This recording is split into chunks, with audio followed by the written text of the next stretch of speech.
या देवी सर्वभूतेषु माँ दुर्गा रूपेण संस्था नमस्तस्यै नमस्तस्यै नमस्तस्यै नमो नमः। माता भगवती आप सभी का कल्याण करें। माँ नव दुर्गा की कृपा आप पर सदैव बनी रहे। अब हम प्रारंभ करते हैं दुर्गा सप्तशती 10वां अध्याय। मित्रों, अब तक हमने दुर्गा सप्तशती का प्रथम अध्याय से लेकर 9वें अध्याय तक हिंदी में पाठ उपलब्ध कराया है। आप चैनल पर जाकर देख सकते हैं। आज प्रारंभ करते हैं दुर्गा सप्तशती 10वां अध्याय हिंदी में। शुंभवध। महर्षि मेधा ने कहा, हे राजन, अपने भाई को मरा हुआ तथा सेना को नष्ट हुआ देख क्रोध में भर कर दैत्यराज शुंभ कहने लगा, हे दुर्गे, तू अहंकार के गर्भ में मत होकर दूसरों के बल लड़ रही है। देवी ने कहा, हे दुष्ट, देख मैं अकेली हूँ। इस संसार में मेरे सिवा दूसरा कौन है? ये सब मेरी शक्तियाँ हैं। देख, ये सब की सब मुझ में प्रविष्ट हो रही है। इसके पश्चात ब्रह्माणी आदि सभी देवियाँ उस देवी के शरीर में लीन हो गई और देवी काली अकेली रह गई। तब देवी ने कहा, मैं अपने ऐश्वर्य शक्ति से अनेक रूपों में यहाँ उपस्थित हुई थी। उन सब रूपों को मैंने समेट लिया है। अब अकेली ही खड़ी हूँ, तुम भी यहीं ठहरो। महर्षि मेधा ने कहा। तब देवताओं तथा राक्षसों के देखते देखते देवी तथा शुंभ में भयंकर युद्ध होने लगा।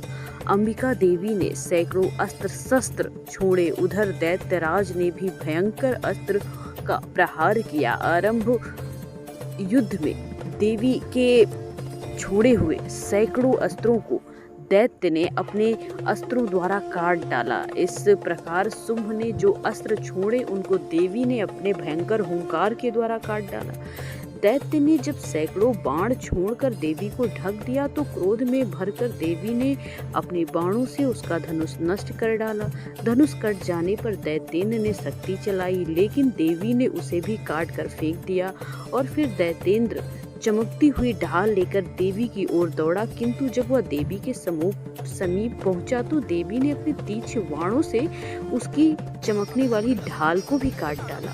फिर दैत्येंद्र का घोड़ा मर गया, रथ टूट गया, सारथी मारा गया। तब वो भयंकर मुग्गर लेकर देवी पर आक्रमण करने के लिए चला, किंतु देवी ने अपने तीक्ष्ण बाणों से उसके मुग्दर को काट डाला।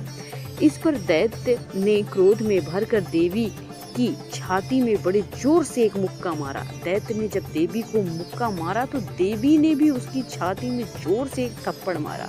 थप्पड़ खाकर पहले तो दैत्य पृथ्वी पर गिर पड़ा, किंतु तुरंत ही वह उठ खड़ा हुआ। फिर वह देवी को पकड़कर आकाश की ओर उछाला और वहां जाकर दोनों में युद्ध होने लगा। वह युद्ध ऋषियों और देवताओं को आश्चर्य में डालने वाला था। देवी आकाश में दैत्य के साथ बहुत देर तक युद्ध करती रही। फिर देवी ने उसे आकाश में घुमाकर पृथ्वी पर गिरा दिया। दुरात्मा दैत्य पुनः उठकर देवी को मारने के लिए दौड़ा। तब अपनी ओर आता हुआ देख देवी ने उसकी छाती विदीर्ण करके उसको पृथ्वी पर पटक दिया। देवी ने त्रिशूल से घायल होने पर उस दैत्य के प्राण पखेरु उड़ा ले गई और उसके मरने पर समुद्र, द्वीप, पर्वत और पृथ्वी सब कांपने लग गए। तदंतर उस दुष्टात्मा के मरने से संपूर्ण जगत प्रसन्न और स्वस्थ हो गया। आकाश निर्मल हो गया। जो पहले उत्पात सूचक मेघ और उल्कापात हो रहे थे वो सब शांत हो गए। उसके मर जाने पर नदियां अपने ठीक मार्ग से बहने लगी। संपूर्ण देवताओं का हृदय हर्ष से भर गया। गंधर्वियां सुंदर गान करने लगी, गंधर्व बाजे बजाने लगे, अप्सराएं नाचने लगी, पवित्र वायु बहने लगी, सूर्य की कांति स्वच्छ हो गई, यज्ञशालाओं की बुझी हुई अग्नि अपने आप प्रज्वलित हो उठी तथा चारों दिशाओं में शांति फैल गई। मित्रों, यहीं पर माँ दुर्गा सप्तशती का 10वां अध्याय समाप्त होता है। माँ भगवती आप सभी का कल्याण करे। चैनल को अभी तक सब्सक्राइब नहीं किया तो प्लीज कर दीजिए। Thanks for watching.